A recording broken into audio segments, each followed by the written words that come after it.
শহরের কোলাহল থেকে দূরে নিঝুম এক গ্রাম, নিশিন্দিপুর। গ্রামের শেষ প্রান্তে একটা বিশাল বাঁশবাগান, যার পাশ দিয়ে বয়ে গেছে সরু এক খাল। গ্রামের মানুষ বলে, সূর্য ডুবলে ওই বাঁশবাগানের ত্রিসীমানায় কেউ যায় না।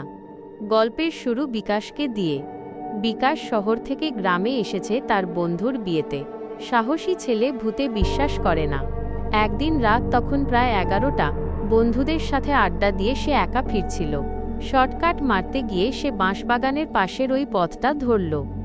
চাঁদের আলো বাঁশঝাড়ের ঘন পাতায় আটকে গিয়ে মাটিতে অদ্ভুত সব ছায়া তৈরি করেছে। চারপাশ একদম নিঝুম, শুধু ঝিঁঝি পোকার ডাক, আর মাঝে মাঝে বাঁশে বাঁশে ঘষা লেগে এক অদ্ভুত ক্যাঁচক্যাঁচ শব্দ হচ্ছে। হঠাৎ বিকাশের মনে হলো তার ঠিক পেছনে কেউ একজন হাঁটছে। সে থামলে শব্দটা থেমে যায়, আবার হাঁটলে শোনা যায় খসখস খসখস। বিকাশ পিছন ফিরে তাকালো। কেউ নেই। সে ভাবল হয়তো মনের ভুল, কিন্তু একটু এগোতেই দেখল খালের ধারের একটা বাঁশ নুইয়ে একদম রাস্তার ওপর পড়ে আছে। অবাক কাণ্ড, কোনো বাতাস নেই, অথচ বাঁশটা থরথর করে কাঁপছে। বিকাশ সেটা ডিঙিয়ে যেতেই শুনতে পেল এক সরু, ভাঙা গলায় কেউ ডাকছে, বাবা, একটু তামাক দিবি? বিকাশ দেখল খালের ধারে একটা বুড়ো মানুষ বসে আছে। মুখটা দেখা যাচ্ছে না, চাদর দিয়ে ঢাকা। বিকাশ ভয়ে ভয়ে বলল, আমি তো তামাক খাই না দাদু। লোকটা কোনো কথা বলল না, শুধু একটা লম্বা শুকনো হাত বের করল। হাতটা অস্বাভাবিক লম্বা, আর আঙুলের নখগুলো পচে কালো হয়ে গেছে। হঠাৎ একটা দমকা হাওয়ায় বাঁশঝাড়গুলো আছাড় খেতে লাগল।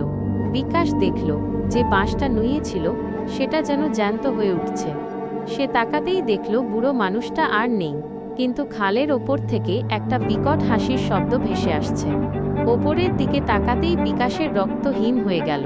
সে দেখল লম্বা চাদর পরা সেই অবয়বটা এখন মাটির ওপর নয়, বরং 30 ফুট উঁচু একটা বাঁশের ডগায় ঝুলে আছে। তার পা দুটো উল্টো দিকে ঘোরানো। সেই ছায়ামূর্তিটা ওপর থেকে ঝাঁপ দিল বিকাশের দিকে। বিকাশ প্রাণপণে দৌড়াতে শুরু করল। পেছনে শুনতে পাচ্ছিল সেই অদ্ভুত ক্যাঁচ শব্দ আর বাঁশ ভাঙার আওয়াজ, যেন পুরো বাগানটা তার পেছনে তাড়া করছে। দৌড়াতে দৌড়াতে সে যখন গ্রামের আলো দেখতে পেল, তখন পেছন ফিরে দেখল আর কেউ নেই। শুধু একটা ভাঙা বাঁশ রাস্তার ওপর পড়ে আছে, আর সেখান থেকে চুইয়ে পড়ছে টাটকা লাল রক্ত। বিকাশ সেদিন বেঁচে ফিরেছিল ঠিকই, কিন্তু পরদিন সকালে দেখা গেল তার সারা শরীরে বাঁশের কঞ্চির আঁচড়ের মতো দাগ, আর গলার কাছে একটা কালো হাতের ছাপ। আজও নিশিন্দিপুরে কেউ রাত বিরেতে ওই পথে গেলে শুনতে পায়, তামাক দিবি?